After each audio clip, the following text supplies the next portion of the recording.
वन्दे पन्नगभूषणं शशिधरं वन्दे पशूनां पतिं वन्दे सूर्यशशाङ्कवह्निनयनं वन्दे मुकुन्दप्रियं वन्दे भक्तजन आश्रयं च वरदं वन्दे भक्तजन आश्रयं च वरदं वन्दे शिवं शङ्करं. Friends, the former president of US, Obama, one day he wanted to visit the rocket launching station. He made a surprise visit to that place. The senior scientists, the senior officers were not yet present. There was a man, a smart man in full suit. Americans normally, whatever may be the rank, they would be in a particular season in full suit.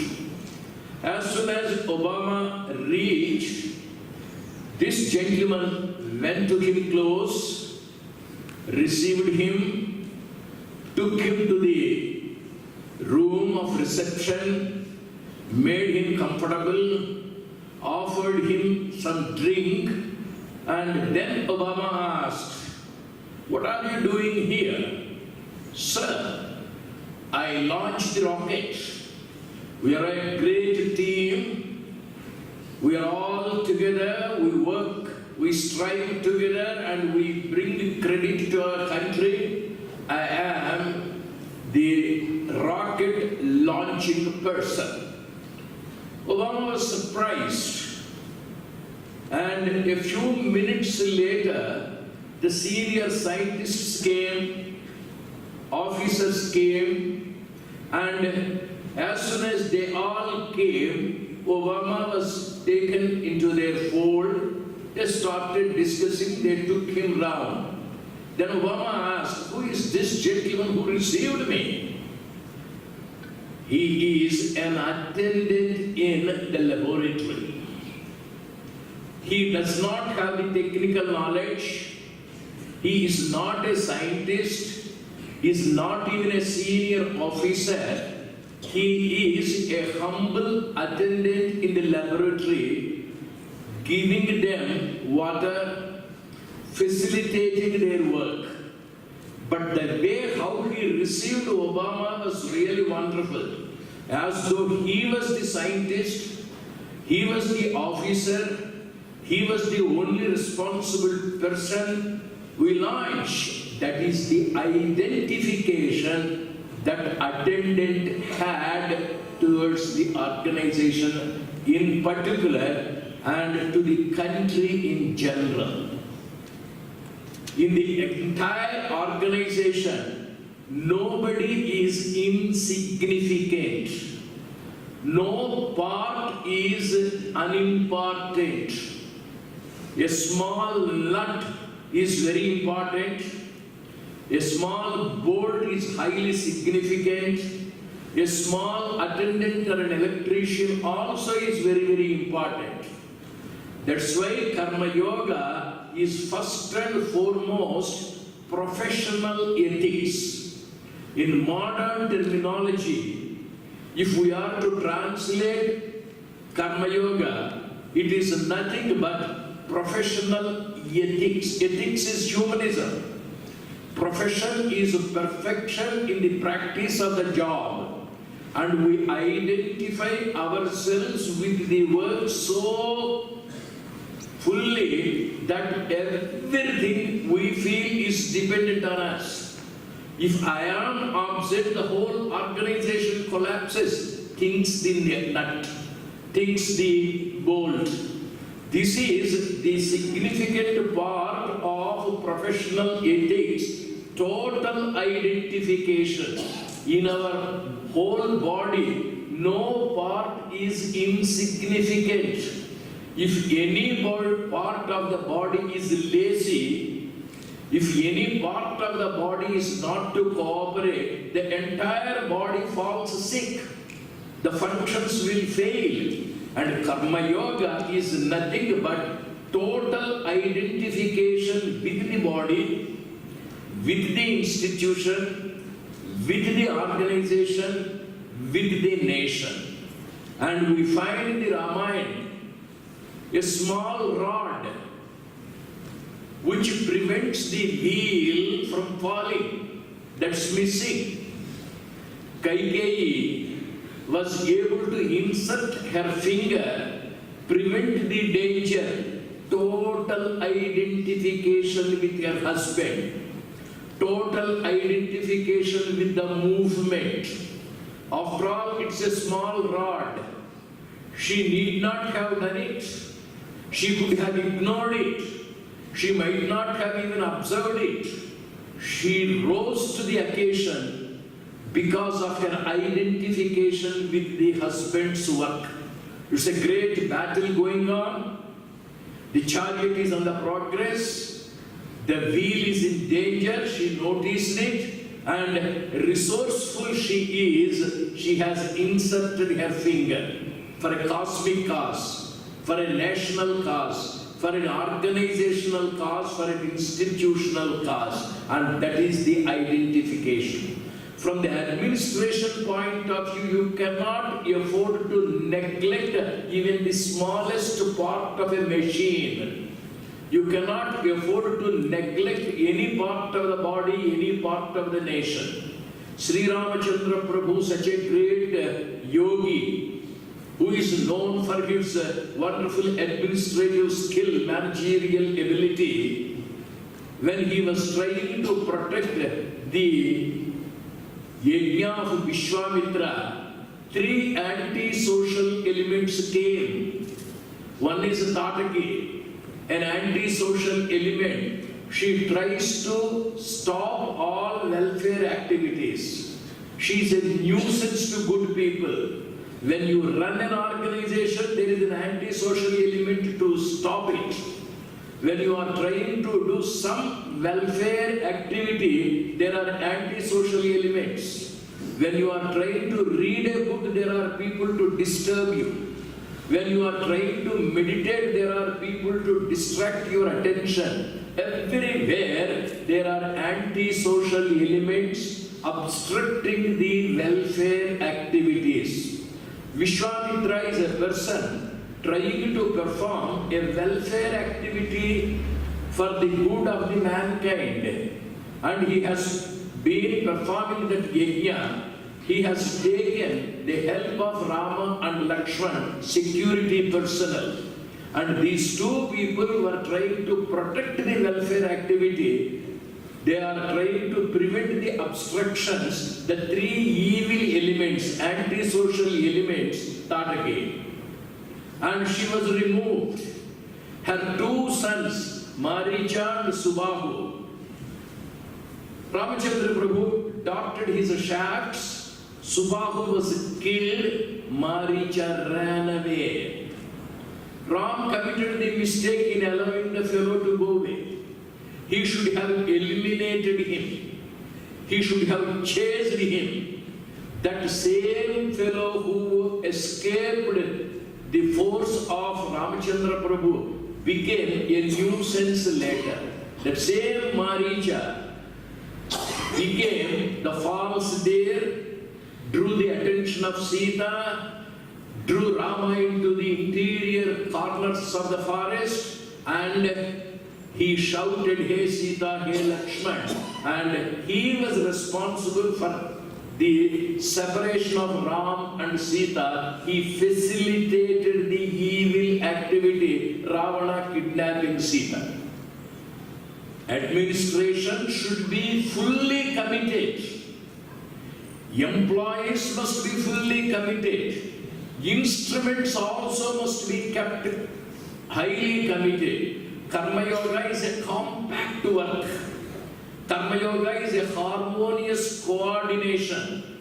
It is a cooperation of every person for the perfect performance of every activity.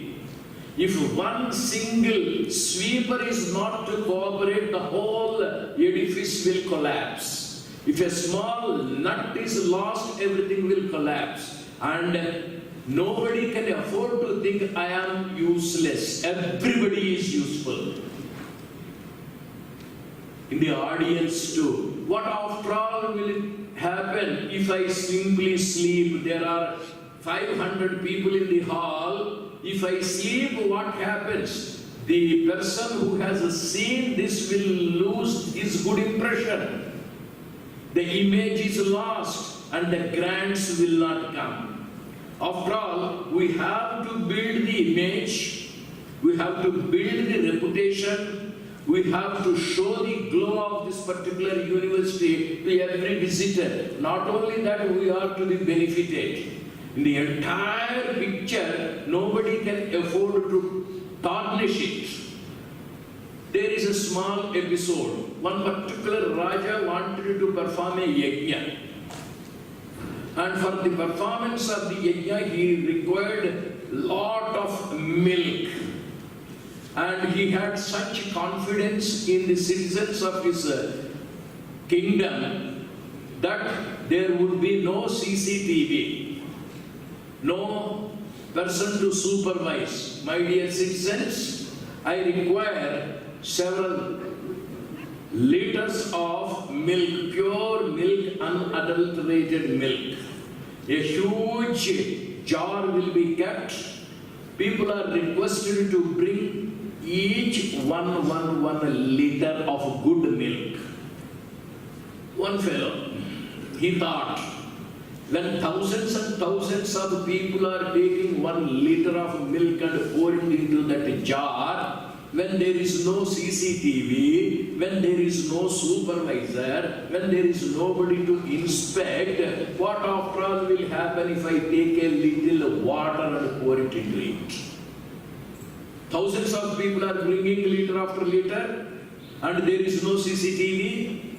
And then this man was taking 1 liter of water covered. The Raja made the announcement. There will be no supervisor, there will be no camera, but if anybody by mistake is caught bringing water, he will be punished. And that punishment will be, you have to pay a penalty of 10 kilos of gold. If you cannot pay 10 kilos of gold, you must receive 1,000 blows from the Muscle men. If you cannot receive 1,000 blows from the Muscle men, you will have to drink 100 liters of rotten ghee. These are the 3 alternatives. The king is performing the welfare activity. He has faith in all his citizens. Therefore, he has not fixed the camera. There is no supervisor. There is nobody to examine. There is none to take the attendance. There is none to measure the quality of the milk. Out of sheer faith, he performed. But if anybody is caught by mistake, if anybody is caught when I come there, you will have to pay all these things. Who is to supervise? One fellow thought. And he brought 1 liter of water. It is his ill luck, it is his misfortune when that fellow is pouring water into the huge jar, king himself came. Just, it's a coincidence. And king himself saw the water being poured into the jar of pure milk. When everybody is bringing good milk, this fellow has brought 1 liter. When everybody is carefully listening to the lecture, one fellow is sleeping. When everybody is present, alert, doing meditation, one person is using the mobile. At another person is playing a game. At another person is talking to the boyfriend or the girlfriend. There are so many people who is to notice. It is your ill luck, it is my ill luck, it is everybody's ill luck. Guruji himself is present. God himself is present. My own consciousness is present. And there is the supreme divinity. He is caught red-handed. no penalty. Either you pay 10 kilos of gold as penalty or receive 1,000 blows from the Muslim. 3. Drink 100 liters of rotten ghee. This fellow thought, how can I give 10 kilos of gold? It is too much. And he thought, how can I receive 1,000 blows from the Muslim? I may die. I will drink those 100 liters of rotten ghee. It is easy, he thought. Sir, Maharaja, please give me the third alternative. I am prepared to drink those 100 liters of ghee. The bottles have come. One Horlicks bottle is half kg. 100 liters means 200 Horlicks bottles full of foul smelling rotten ghee they were brought. The smell is horrible. The fellow took the first Horlicks bottle containing the rotten ghee, held his nostrils tight, and he started drinking 5 ml, 10 ml, 100 ml. Somehow he consumed half liter Horlicks bottle rotten ghee, controlling the vomiting. If you vomit, you will be punished. And then second Horlicks bottle, third, fourth, fifth. Out of 100 liters, he drank somehow 25 liters.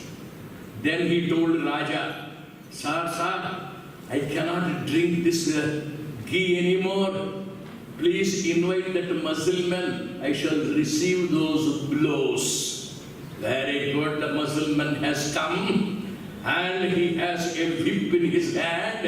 He gave one blow.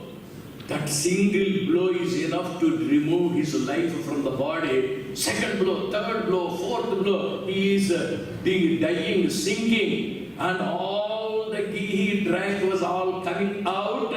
About 200 blows or 400 blows he received, and he lifted his hand. Swami, please no more blows.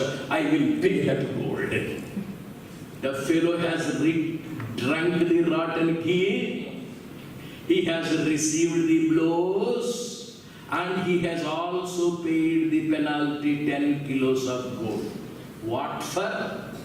For not contributing to the welfare activity.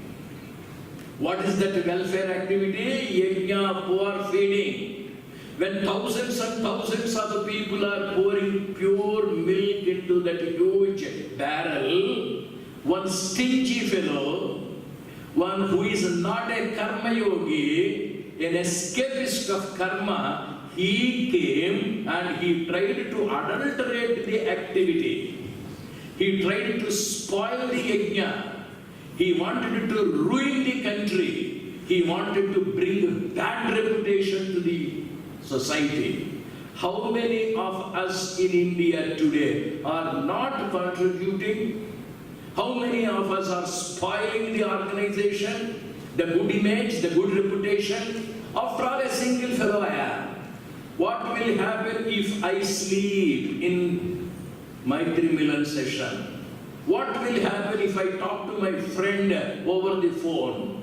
After all, a single person. Obama, that single attendant felt the pride. I am sending the rocket. That should be the involvement.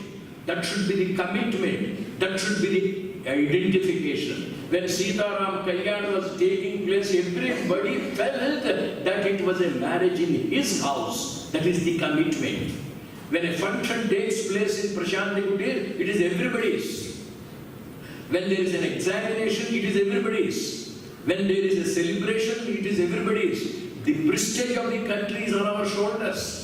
The glory of our country is on our shoulders. I cannot run away from the responsibility. I cannot make myself an escapist. Karma Yoga is identification with the activity. Karma Yoga is involvement in the job allotted to us. Karma Yoga is coordination of everything, Karma Yoga is harmonizing all our activities. No single person, no single aspect can afford to say a silly excuse and withdraw from the activity. Having come to Prashanti, let us try to harmonize our parts of the body. Let us try to harmonize all the activities of the university. Let us also contribute to the glory of our country. It is only then really our country will be a country of Karma Yoga, the beacon light to the rest of the world. Having been the followers of great rishis like Patanjali, having been the inheritors of the great philosophy of yoga, should we not be in a position to rise to the occasion and make every activity a perfect activity, both from the administrative side and from the employees side, from all sides? We must be a cohesive organization, harmonizing organization, cooperating with each other. Let us forget our egoism. Let us forget our personal comforts. Let us contribute. How many people have come forward to contribute to the independence struggle of this country? How many people have gone out of the educational field? They have given up their studies, they have given up their families, and they have been able to give us the independence. What an amount of sacrifice. Similarly, it's a national cause, it's a global cause to make our yoga the great light to give health to everybody. That yoga, popularizing yoga, propagating yoga has been entrusted to our shoulders. It is our responsibility to make every item of this university a grand success. Let us try to contribute. Let us try to harmonize. Let us try to be together. Let us try to be committed. Let us try to be involved. Let us try to be one with the organization, one with the country. Then only Mother Bharat will be proud of us. Let us be the proud citizens, worthy children of Mother Bharat. Let us meditate on Mother Bharat.